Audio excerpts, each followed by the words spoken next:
Okay, welcome back, and it's a great pleasure to have Zvi starting his series of lectures on applications of amplitudes to gravitational waves.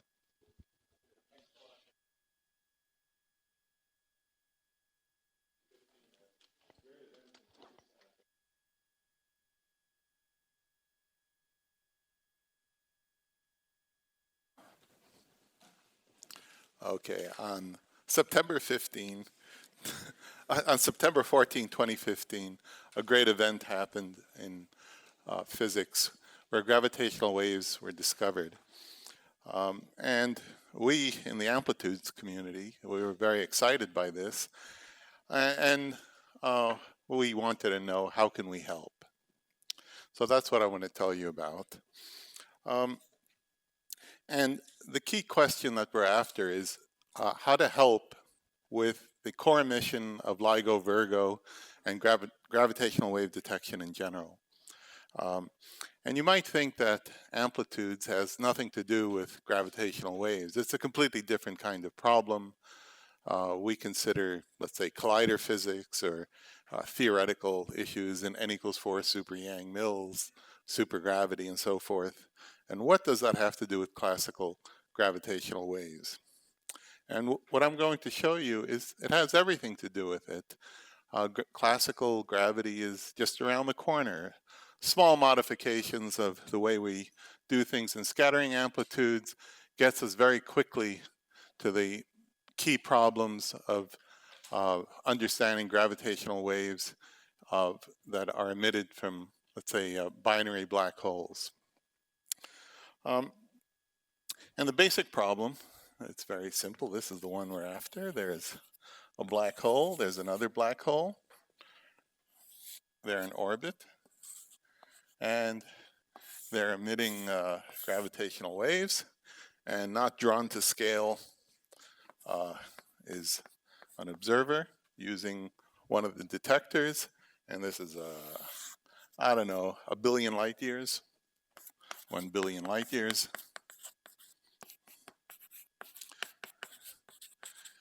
And then we measure very small displacements using these really amazing detectors.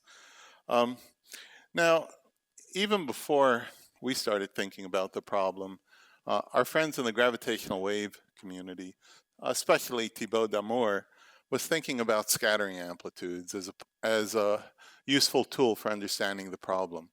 Now, why was he thinking about it? And the answer is, for the same reason we like scattering amplitudes. They're gauge invariant objects. So amplitudes and scattering processes, it's gauge invariant. And a basic reason why it avoids a lot of the confusion that comes with general relativity and general coordinate invariance is because when we're thinking of a scattering process, then we're in asymptotically flat space, and we're looking at observables, which are very well defined, certainly compared to the issues that you encounter if you think about general relativity by itself. And there's two distinct problems that we have to worry about in this process. One is the orbital mechanics ignoring radiation, and then the radiation. Now, you could ask me, why in the world can you do this in general relativity, right? That you can separate these two problems when everybody knows that general relativity is a nonlinear theory, and there's no possible way you should be able to separate those two questions. But there's a basic physics fact, separation of scales. It's fundamental to the way we think about effective field theory. It's fundamental to the way that we make progress in physics. And the separation of scales that we make use of, actually there's a few of them, but the key one, why we can separate the problem of radiation from the question of the orbital dynamics, the conservative part, is simply because there's a separation of scale that the orbit turn out that they're quasi-circular and they slowly decay inwards, especially before you get to the merger.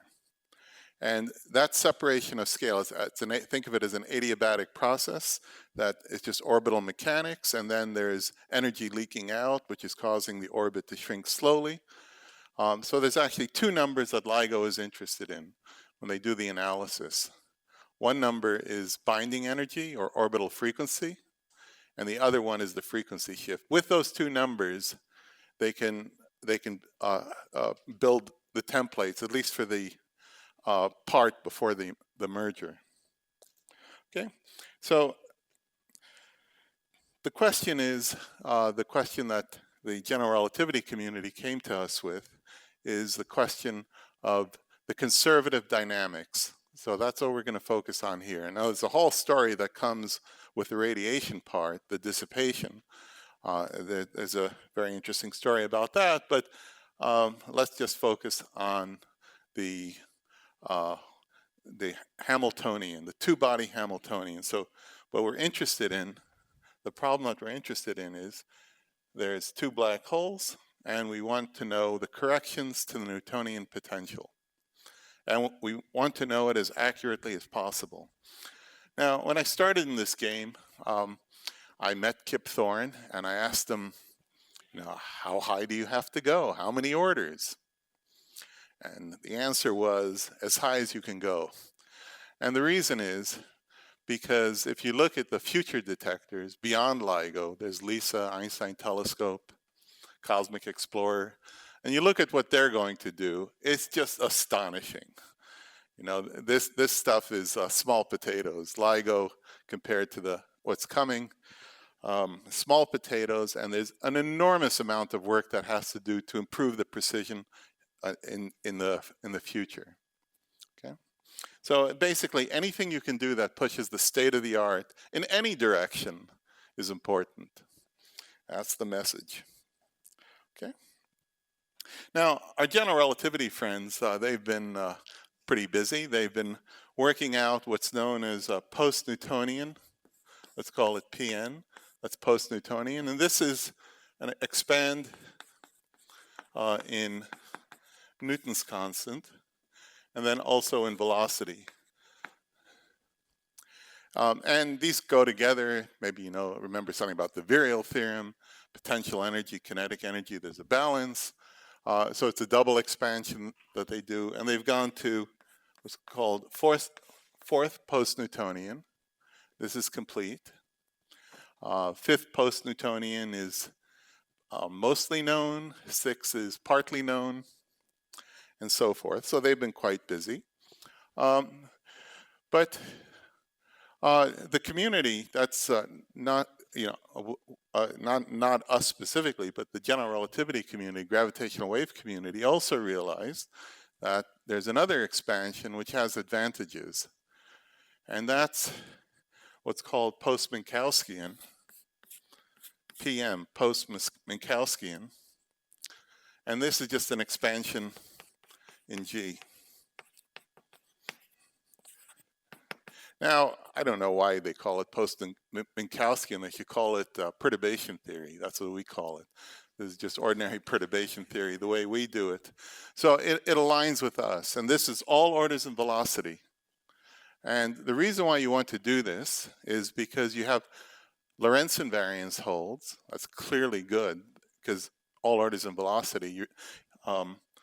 And the other is the description lines up perfectly with scattering amplitudes and gauge invariant formalisms. Okay, and this was actually this was understood before we came along. And the reason why I'm emphasizing this is, you see, it's not that we go to them and impose our ideas on them. They come to us and say, "Can you help us?" Right? That's a pretty important distinction. Okay. Now, how does a general relativist start? What do? Well, what they're going to do, obviously, they're going to write down Einstein's equation.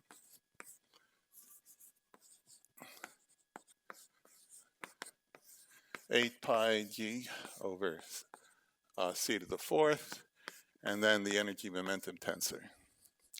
We don't start like this. We don't know anything about Einstein's equation. Okay, we admire it, but we don't use Einstein's equation. This is not for us.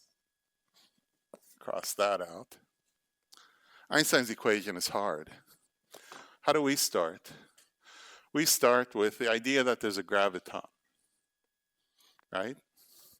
So our starting point is right here. So there's a spin 2 massless field, spin 2 graviton. And we start with a scattering amplitude. Okay. Now you can look at this problem, the scattering amplitude, and you immediately ask, what does this have to do with black holes? Right? This is an elementary particle scattering through a graviton. Now, the answer to that question is that this has everything to do with black holes, because black holes are point particles. They may not look like point particles, they're 10-kilometer scale, but they're points as far as the radiation is concerned, and they're points as far as the distance is concerned between them, right? A hierarchy of scales. There's a hierarchy of scales, so they're points. Okay, if they're points, that means that they're elementary particles as far as we're concerned. And therefore, we can write down a scattering amplitude for them that's valid for black holes. This is it, right? It's this Feynman diagram, or maybe we don't want to use the word Feynman diagram, but okay, it's the scattering amplitude, and there's a graviton coupling, let's say, to a spinless particle. Let's say it's a Schwarzschild black hole, no spin. Of course, you could put in spin if you want, but a scalar. And this is the description of black holes in our language. Okay. Now, these ideas, there's a question? As far as I understand, what LIGO actually observes is the merge event. So is it really true that the scales at which they're observing these waves right. Yes, so the LIGO event, so okay, that's a good question. I'm actually trying to rush too quickly. So let's look at some LIGO event, and then anyway, something like this. So the detector picks up the signal early before the merger, and it watches it for a while. So it's right around here. Let's say this part. Then the merger happens over here. So we'll put the words NR there for numerical relativity. The merger itself, you cannot use this description. And then over here is the ring down, which is described now by a different perturbation. It's oscillations of a black hole. Okay, and in order to do the proper waveform for the entire part, you have to put this all together into a model of some kind. And there's a whole story of how that is done and how you improve the perturbation theory. But the key point is that in the initial part, the key tool that is used is perturbation theory. And there is not enough money to use numerical relativity all the way out here. And the reason is because you need millions of templates, millions of, okay, so LIGO picks up some signal. First, okay, what is this thing that you see? You have to match it against some template created by general relativity, and you need millions of those. And you cannot do that with numerical relativity alone. So you create some kind of a model. Effective one body is one of the models that does a certain resummation of the perturbation theory. It's tuned against numerical relativity, and then also ring down part. Yes?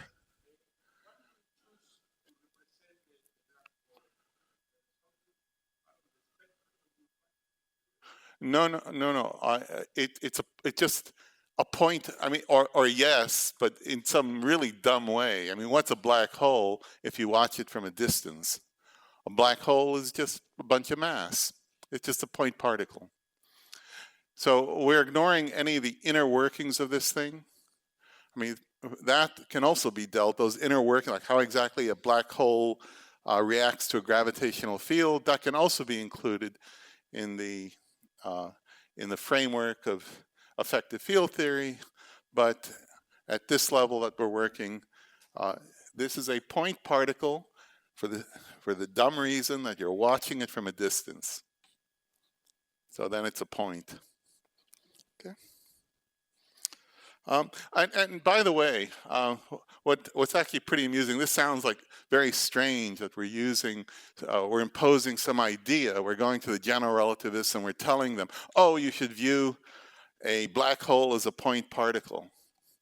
But that is exactly what they anyway do. They use different language. They don't use the language of effective field theory, but it's in one-to-one correspondence to the way they view this problem. Okay, this post-Newtonian expansion, it's exactly the same setup. Okay, so nothing strange here.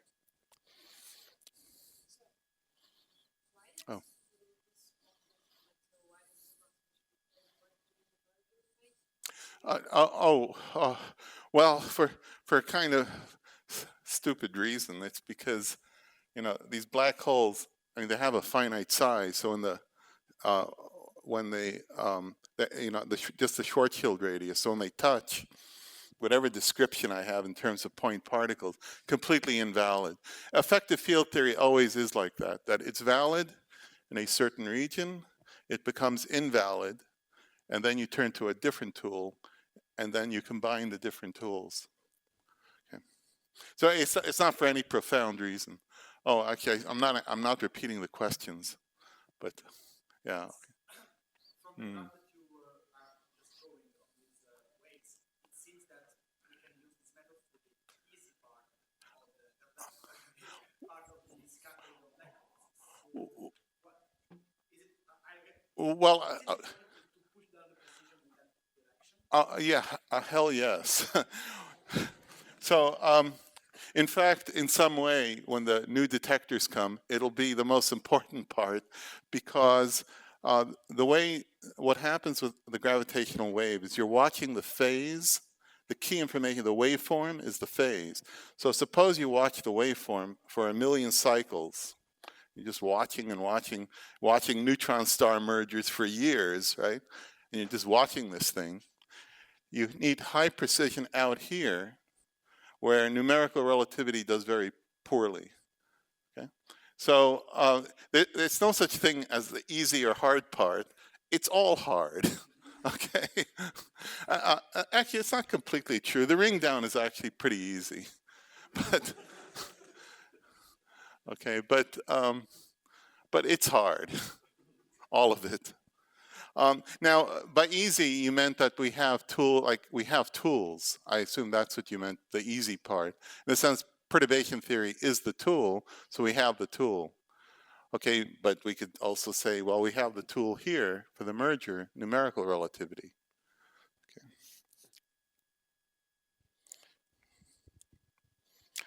Actually, maybe there is a way to say, instead of easy, it's the less costly, financially less costly to hire a theorist than to run a supercomputer. Okay. So in order to look at this problem, first thing we're going to do is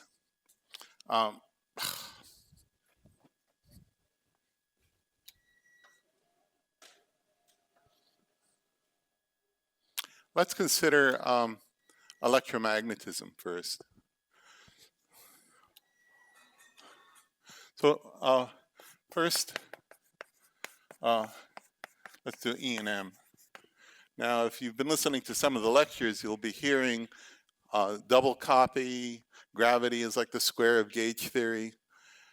In fact, that's exactly correct in the sense of the way we think about this problem. The problem of black hole scattering is exactly the same problem as point charges and electromagnetism, the same logic, exactly how we do it. It's exactly the same logic, exactly the same techniques can be used for electromagnetism. So first, let's look at electromagnetism.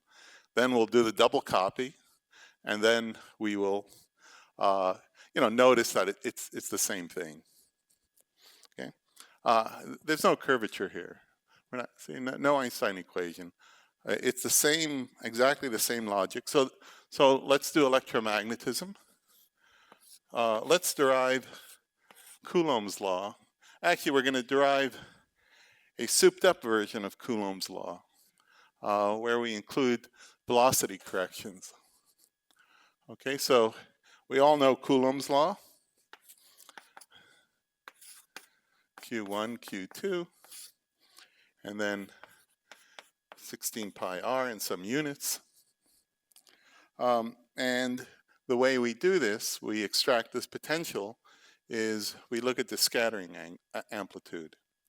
So it's maybe slightly backwards that we in scattering amplitudes, we know how to do scattering amplitudes, and we haven't thought about potentials for a long time. So we'll work this out, do a Fourier transform, and get the potential. Okay, so how do we do it? Well, we need this. We need this interaction. It's a Feynman vertex, but maybe we should just call it a 3-point scattering amplitude. Okay, and we can contract this into a polarization vector. Okay, and then we need to have a propagator. Well, if we're doing Feynman gauge, we would declare that this thing with the minus sign over, let's call this Q, over Q squared. That's the propagator. Now, generally, we don't like Feynman diagrams, so we want to do it in some on-shell way. We're actually going to look at that factorization.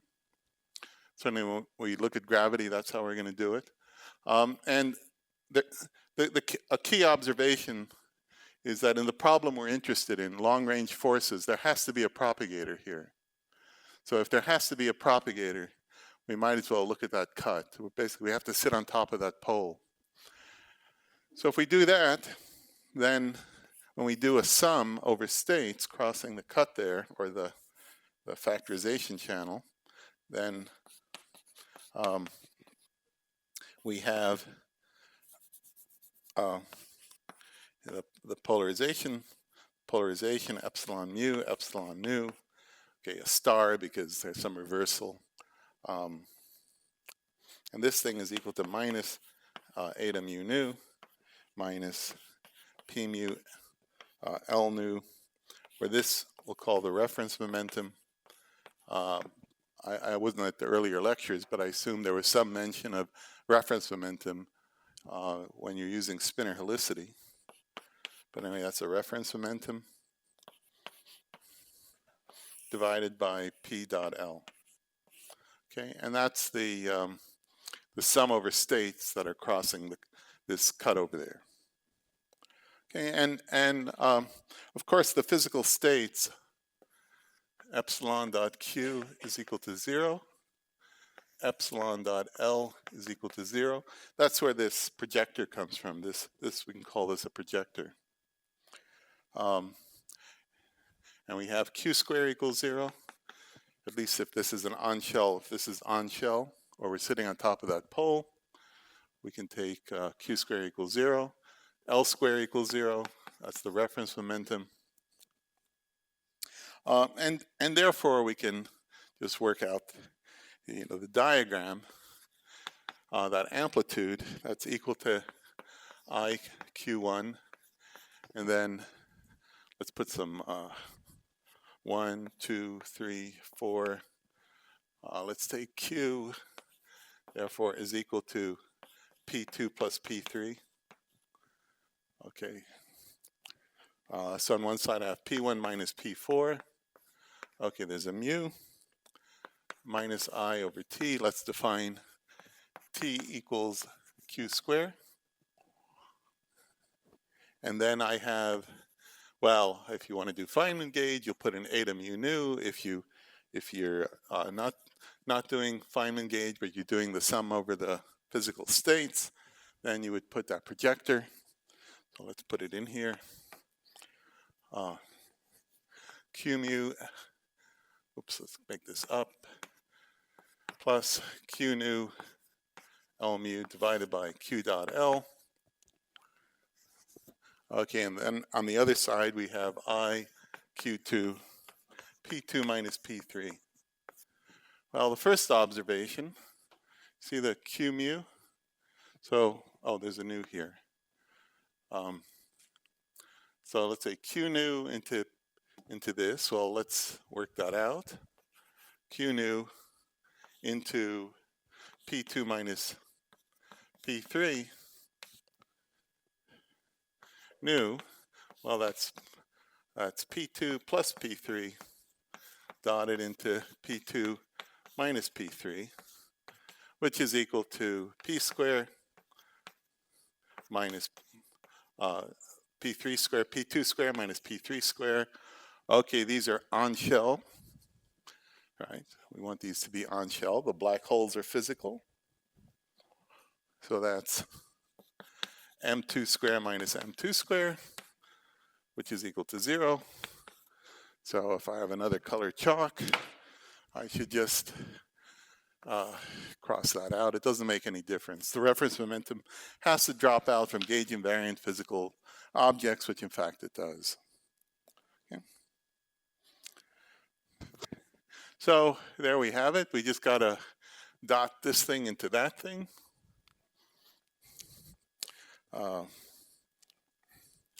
So we have, oops, wrong color. We have P1 minus P4 dotted into P2 minus P3. So this dot product. And well, there's some conservation. There's a bunch of terms here like P1 dot P2, P3 dot P4. And then you have to use conservation on shellness. You'll find that P1 dot P2 equals P3 dot P4. You'll find P2 dot P4 is equal to P1 dot P3, and 2 P1 dot P3 is equal to minus T. So T is Q squared, there it is, minus 2 P1 dot P2. Okay, so now we have the amplitude. The amplitude is I, Q1, Q2, and then 4 P1 dot P2 divided by T plus 1. Okay, that's our scattering amplitude. Okay, so we want to extract the potential from this. In a sense, what the problem here now is, suppose I have the scattering amplitude, what potential would create this? So since we're talking about potentials, we're actually talking about non-relativistic perturbation theory. So we got to tweak things slightly. What we have to do is go to the normalization of non-relativistic perturbation theory to extract potential.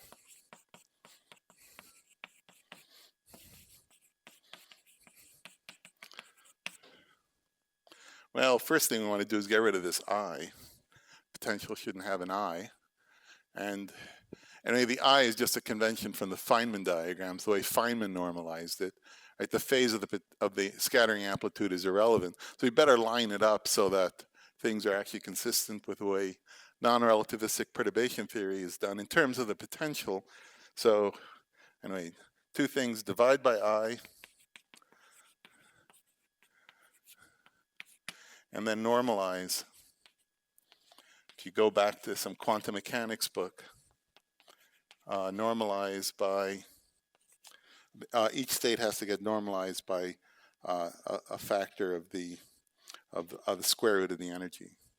There's a square root of 2 EI. Okay, now the next thing we want to do is we want to go to the center of mass frame, right? That's obviously a good frame to work in.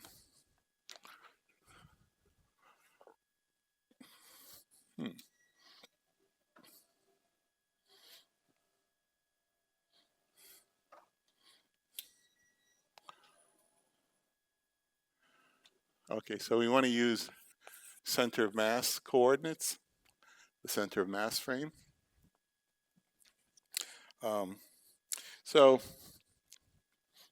we're going to take P1 is equal to E1 and P, and then we're going to take P2 is equal to E2 and P minus P.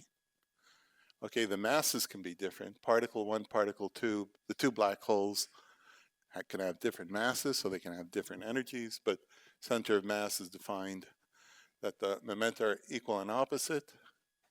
And also we have energy conservation in the sense in this reference frame when the particles come in and they go out with the same energy.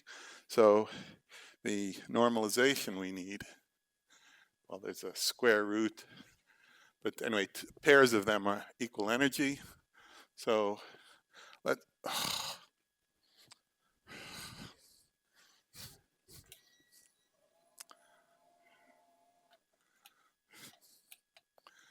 anyway, pairs of them are equal energy. So we now have our amplitude non-relativistically normalized. So that's going to be, just make sure I didn't lose any factors, Q1, Q2 for E1, E2, and then P1 dot P2 divided by T, and then plus 1. And then this thing,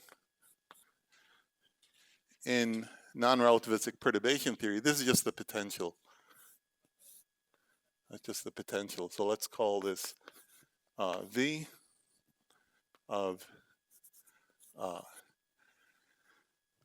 P and Q. Q is the momentum transfer. And there's something else I just snuck in, which is we have to have a look at what Q is. So in the center of mass, what you find is P1 square is equal to, well, let's look at the, let's go over here.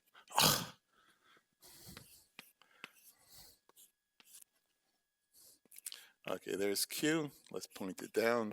2 and 3, 1 and 4. So say we have P1 square. It's the same as this P4 square, but P4 square is P1 plus Q square. So this is P1 square plus 2 P1 dot Q plus Q square. Okay, and that just looking at this equation, that tells us that 2 P1 dot Q is equal to Q square. And now we can play the same game with the other leg. So again, let's say P2 square is equal to P2 minus Q square. And you go through this, and you'll find that 2P2 dot Q is equal to minus Q square. And then we go look at what P1 and P2 are, and you say, what solves this? You want to solve that this is 2P2 dot Q is equal to minus Q square, so it's opposite this one. And the solution is that we want Q is 0Q, like so. Okay, so this has gone purely spatial. Now, there's a little sleight of hand happening here. There's actually something important. So before,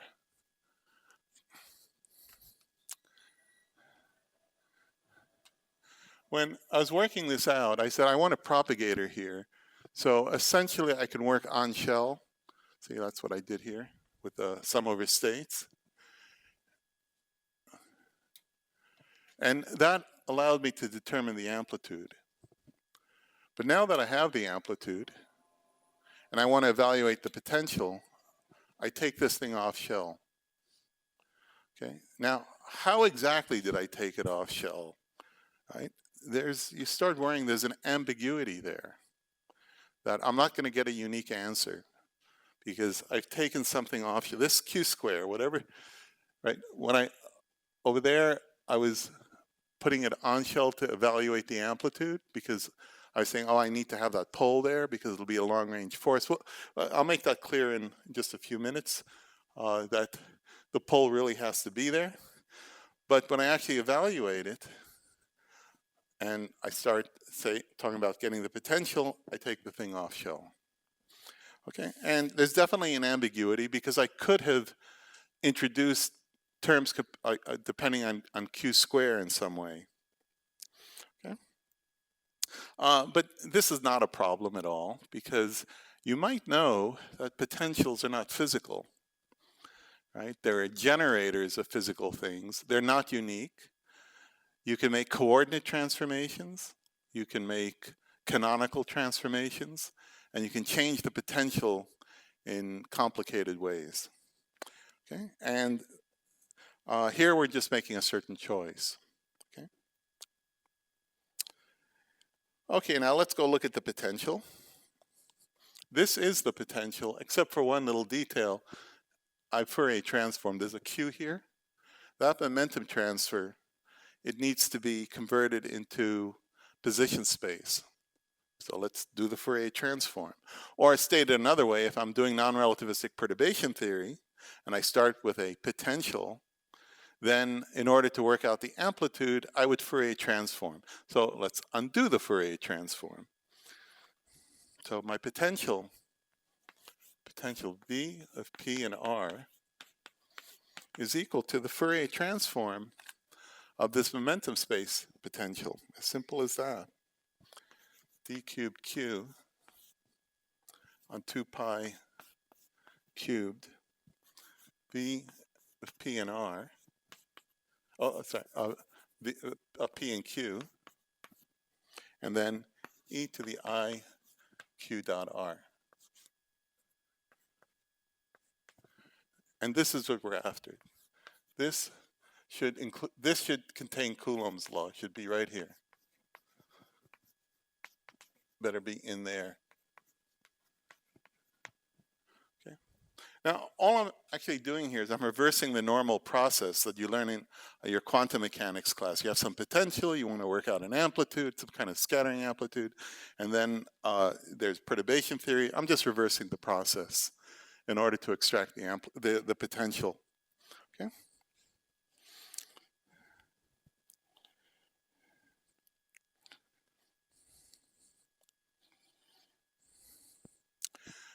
Now the Fourier transform integral, it only affects this, right? This is external, right? It's only the momentum transfer that I have to Fourier transform. So there's a simple integral that I have to do.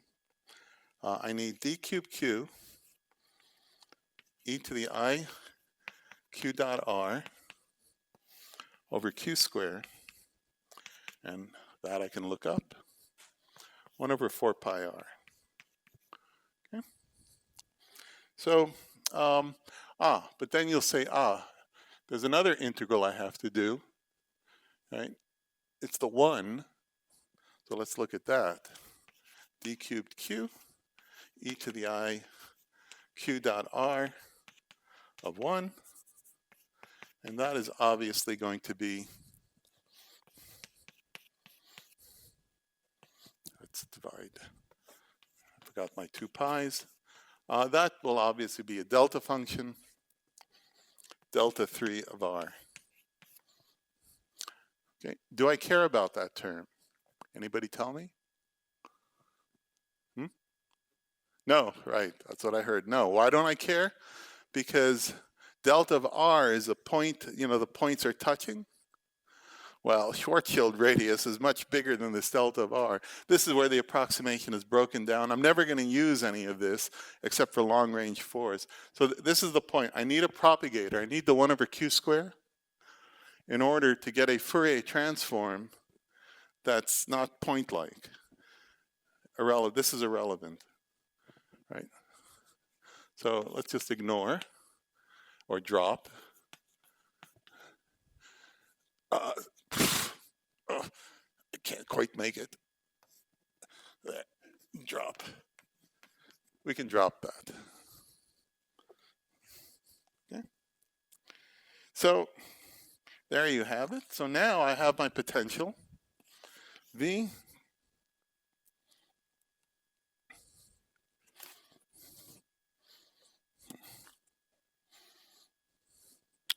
I just read it off from there. V of P and R is equal to Q1, those are the charges, Q1 and Q2, divided by 4 E1, E2, and then P1 dot P2 divided by 4 pi R. 4 pi R, okay? So now I look at this, and you probably say, that doesn't look like Coulomb's law. That's true. This does not look exactly like Coulomb's law. But remember, Coulomb's law is static. So let's go to the static limit. So static. So we take P is equal to 0 in this.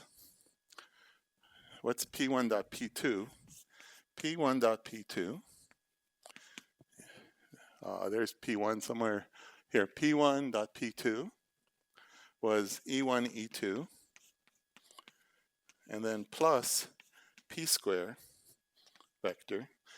This I take to 0. You notice how the E's cancel, right? So this thing is Q1, Q2, and then divided by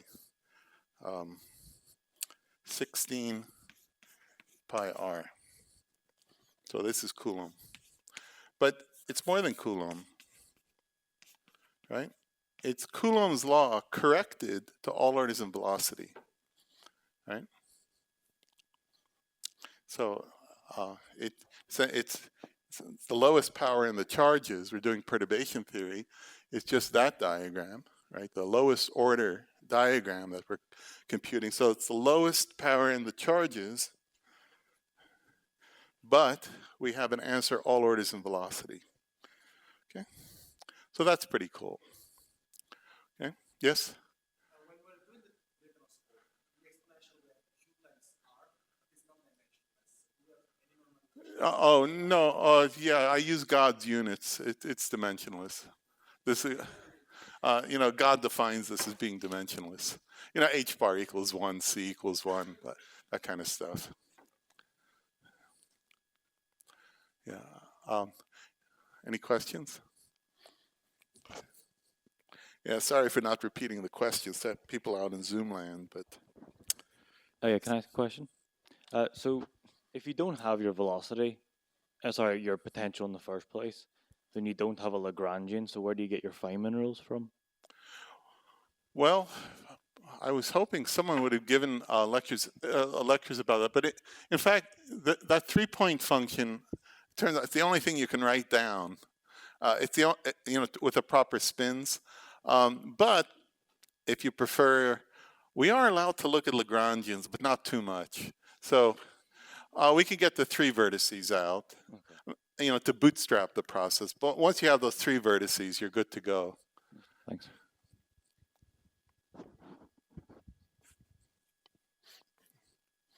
Okay, so now what we want to do is we want to repeat this game, except now we want to do it for gravity. And one of the reasons why I'm doing the QED problem is so that you can really see it's the same problem as in QED. It is an identical problem, except more complicated. But the exact logic of how we're going to do everything, and since any order of perturbation theory, is in fact exactly what you do in QED. Okay, and that might be a surprise to you. You might say, wait, how can that be? But the answer is, the source of that is the fact that, well, look at this diagram. What's the difference between this diagram being a graviton or a photon? Right? There's some detail about the coupling, but the basic structure is the same. And to all orders of perturbation theory, that is a true statement. Right? The diagrams, details might differ which diagrams appear, but the basic logic of how we approach this problem is exactly like in QED. We don't have to know anything about the geometry. We don't have to know anything special about the gravitons or the gravity. Right? Okay. So we repeat this process.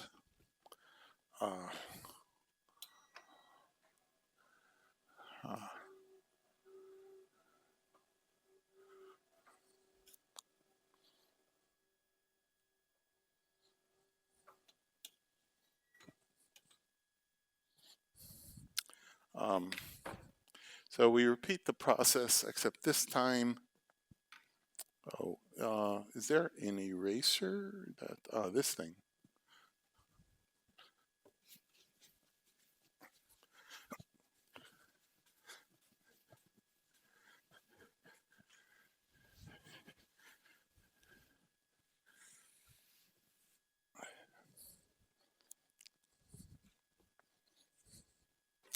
Okay, so we do exactly the same thing. We write down a diagram, like so. We put it on shell, so we only need this is effectively on shell. We only need the vertex, right?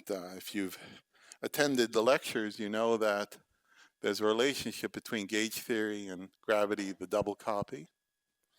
It actually goes through here with no problem at all. These legs are massive, so that probably is not what was discussed. But that hardly makes any difference because masses are like extra dimensions. You can do a dimensional reduction. In any case, if you look at the Lagrangian, or however you want to do it, you'll find that in fact this 3-point amplitude. So we want a 3-point amplitude. Just up here, 1, 2, 3, 4. Let's look at this top 3-point amplitude. So let's call this M3, and this maybe we'll label 2, 3. This amplitude is minus I kappa. That's the gravitational coupling constant. And then it's we can write it as P2 dot epsilon. Epsilon is well, what epsilon is. Epsilon mu nu is equal to epsilon mu times epsilon nu. That we want to factorize the graviton polarization tensor in terms of two vectors. Okay, we have to impose tracelessness. This has to be traceless. If you paid attention to the spinor helicity and someone mentioned gravitons, they would have told you that this factorization actually holds in 4 dimensions with spinor helicity.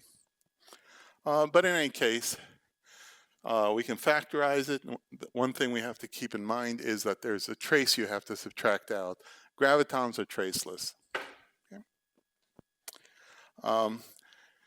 And that is the amplitude. You see the double copy. That's our friend. That's the double copy. Does it work here? Okay, a very, very trivial example of the double copy. Okay. And we need to sew. We need to sew the gravitons. So across this cut, we need to sew.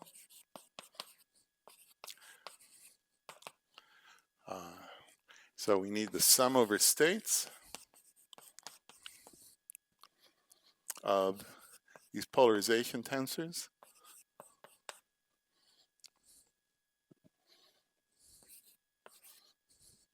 and that is equal to, if you do that, and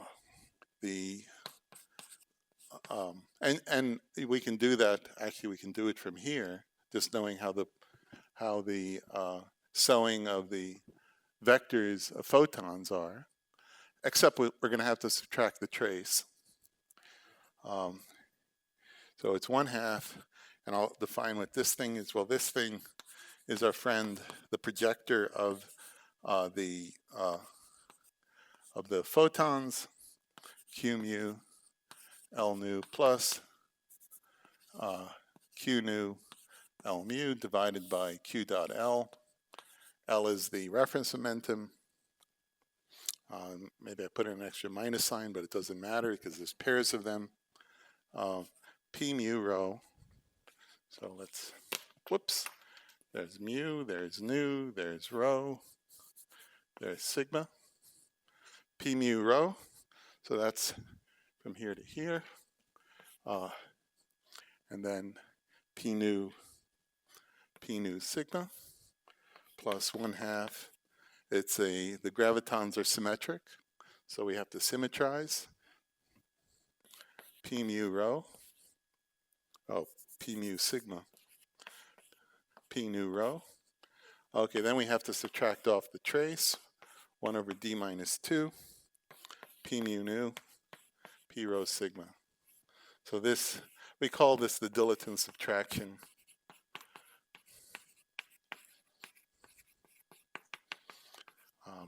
If we left it in there, it would be a scalar. You'd be adding a scalar to the problem.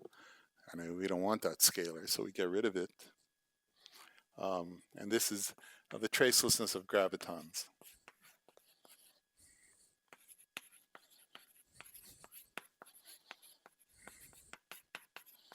Okay. Now, it won't surprise you that this thing here, see this thing? This thing drops out. And it drops out exactly for the same reason. This thing, it drops out. It drops out exactly for the same reason that it did in gauge theory. Yeah? Gauge polarization vectors, the spinor helicity form. Right. Would that be automatically traceless for yeah. plus and minus? Yes, yes. So then you would get this formula automatically when you do the sum? Yeah, yes. But maybe not with a D. You probably wouldn't see the D. No, you would. Yeah, you wouldn't see the D. You would just get D equals 4, I guess. Okay, but in any case, here we're interested in. At this point, we don't care. Yeah, at this point, we don't care. D is different. If I wanted to be slicker, I would have used spinor helicity, but this is such a simple problem, you don't want to get fancy. Thanks. Okay, so now we can do the sewing. I will have enough time to, yeah. So now the answer,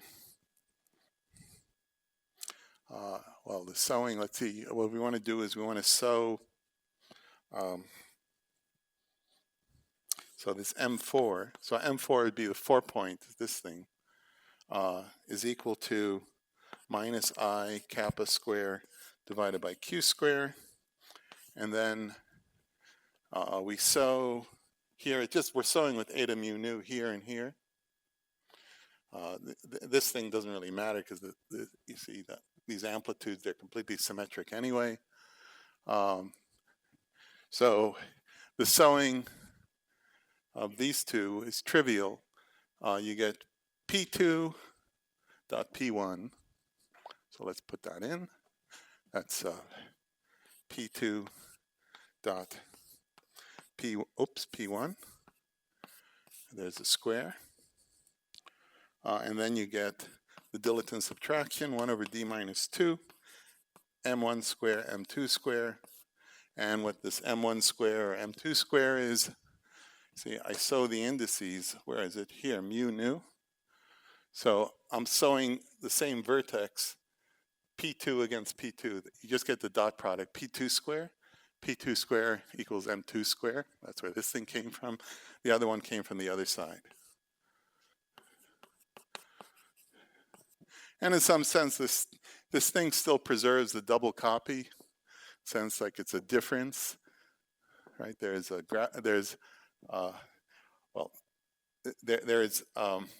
double copy if you include the dilaton, and then you just take it out. Okay? So it's like a difference of squares. Okay, so now what's the process to get the potential? And of course, the answer to that question is just copy what we did in electrodynamics. It's exactly the same problem.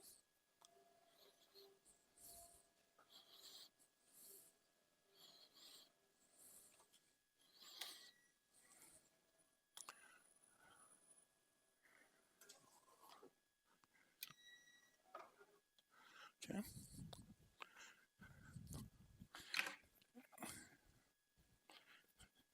So, where's the, here it is.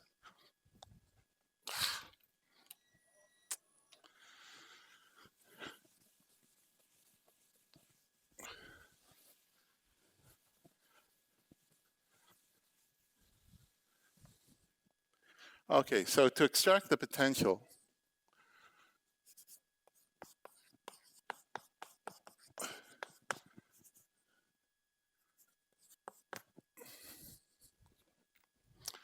the potential follow the same steps as before. So step number one is, drop anything like q to the 0. So, which I actually already did, because when I did that sewing, I wasn't worried about anything that canceled the propagator.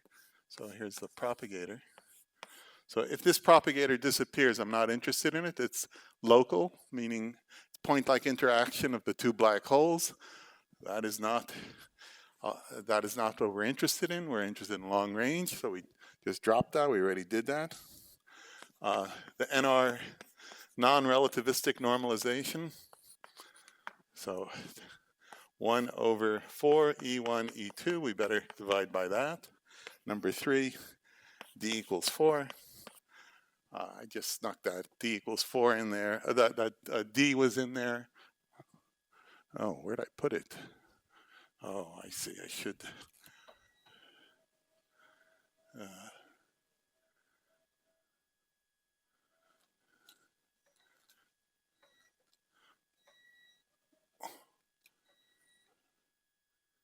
Oh, where'd it go?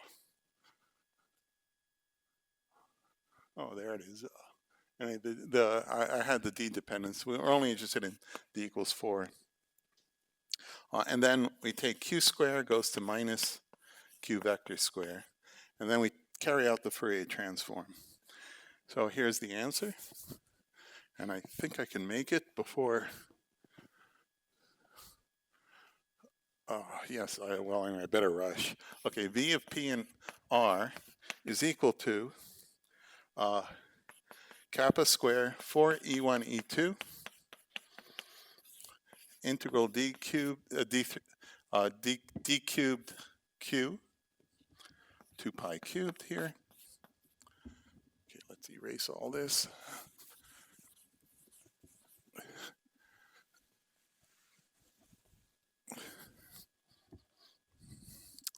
Okay, the Fourier transform e to the I q dot r divided by q square, and then there's p1 dot p2 square minus 1/2 m1 square m2 square. This 1/2 is just that 1 over d minus 2. Okay, Fourier transform, notice it's the same Fourier transform I had before. So this thing, I just get a 1 over 4 pi r. So that's pretty simple. And now I look at this and I say, well, gee, okay, where's my Newton's constant? Anyway, same thing, go to the static limit. Go to static.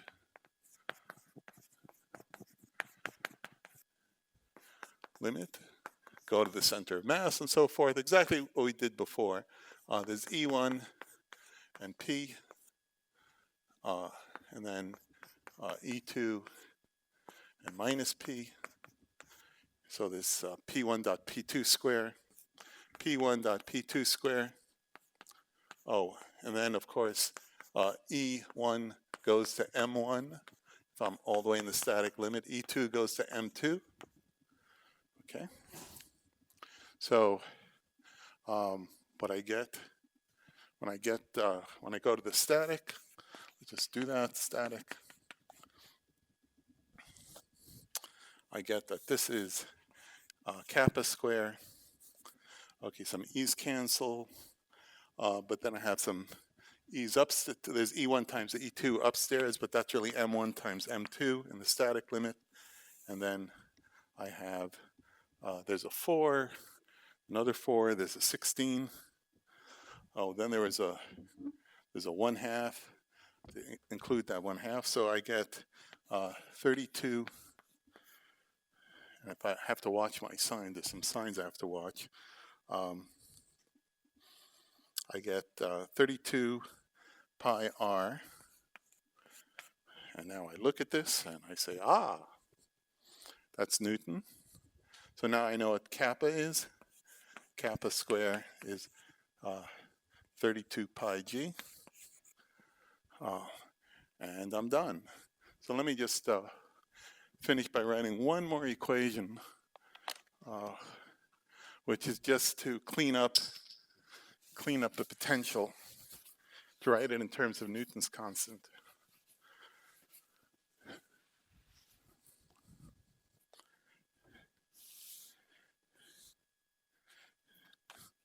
So there we have it. V of P and R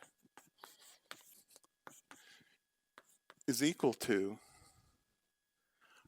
minus G M1 M2 divided by R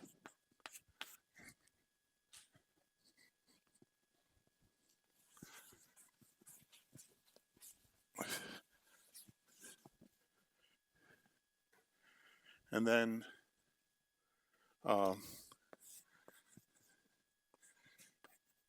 M1 M2 divided by E1 E2, 2 sigma minus 1, where the sigma is defined to just pull out some m's. So sigma is equal to P1 dot P2 divided by M1 M2. Okay, and this is my new potential. So this is Newton's potential, except it's been corrected, so it's valid to all orders in velocity. And notice we got it out of amplitudes, no sweat. The amplitude is the Fourier transform of the potential, right? One-to-one correspondence. This is why we can talk to our LIGO friends, that there's a very simple connection between the two ideas. We're not that distant, even though at first sight it might seem that we're completely distant. Okay, I better quit here. Okay, thank you.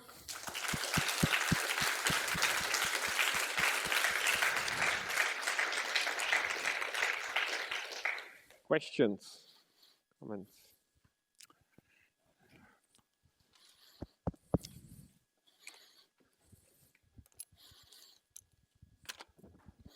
Even though we are considering the conservative part here, we can't ignore completely the radiative part, right? Because Sorry, I couldn't hear. even though here we are considering the conservative part, we cannot completely ignore the radiative part because some of the angular momentum modes, for example, will get reflected from the background geometry and feed back into the system. Or is that a problem for, let's say, higher orders in G?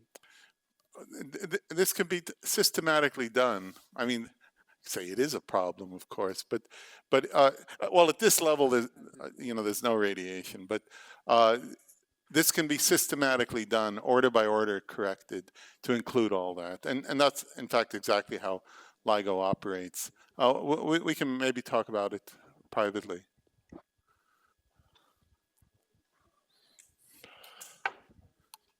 Does it matter here that we are speaking about black holes or neutron stars, because we are just taking them as point objects? I'm sorry, I could not hear the question. Okay. Does it matter that whether we are? I mean, does it matter that we are talking about black holes or neutron stars, because we are just taking it as a point Yeah. particle? Right. Right. At this point, it does not matter at all. Neutron stars are not black holes, as you know. And what happens is we can systematically account for any astrophysical object by including more and more operators. There's a systematic expansion that you could do in terms of operators to describe the neutron star. And we're not the ones to invent that, of course. Since the beginning of time, you could say people were talking about things called love numbers. Love numbers are the properties, the intrinsic properties of, let's say, the neutron stars, how they deform. And that's all systematically accounted for, you could say very straightforwardly in terms of a set of operators that are needed to describe each one of these objects. I mean, the way to think about it is, as long as the object is far away from you, there's only a small set of numbers that you need, Wilson coefficients of operators, to describe that object up to a certain level of accuracy.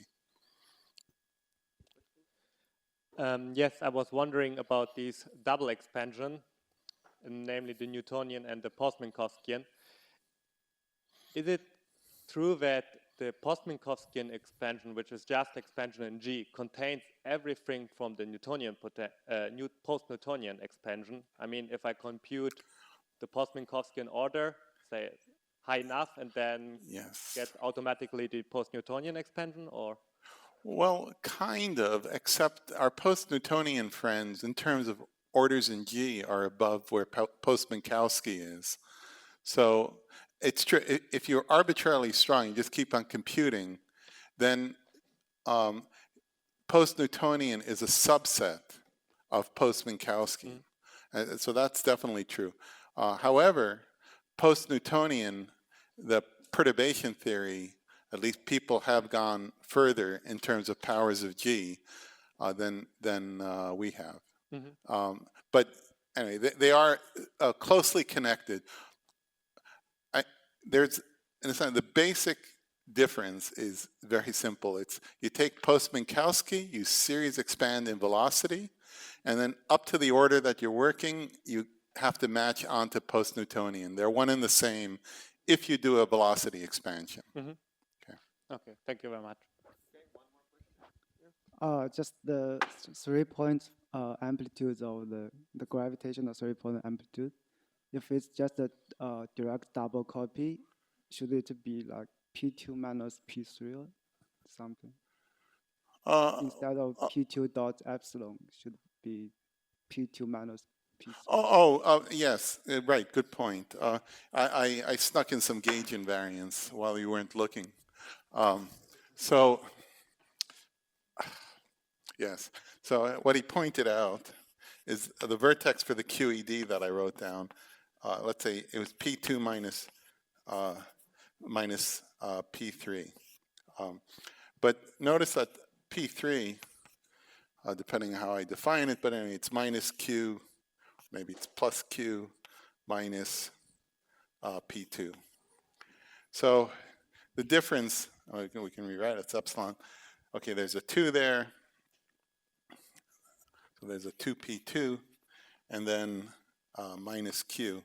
But epsilon dot Q is equal to 0 since we're on shell. So that difference doesn't matter. Is there a square missing on the final formula? Because you P2, but P1 squared. Yeah, hold on. Yes, you're right. I don't know whether it's on sorry, Lance is right. There's a typo. Thanks. Thanks. So sharp eyes. Thank you. Okay, great. Thanks, Zvi, again.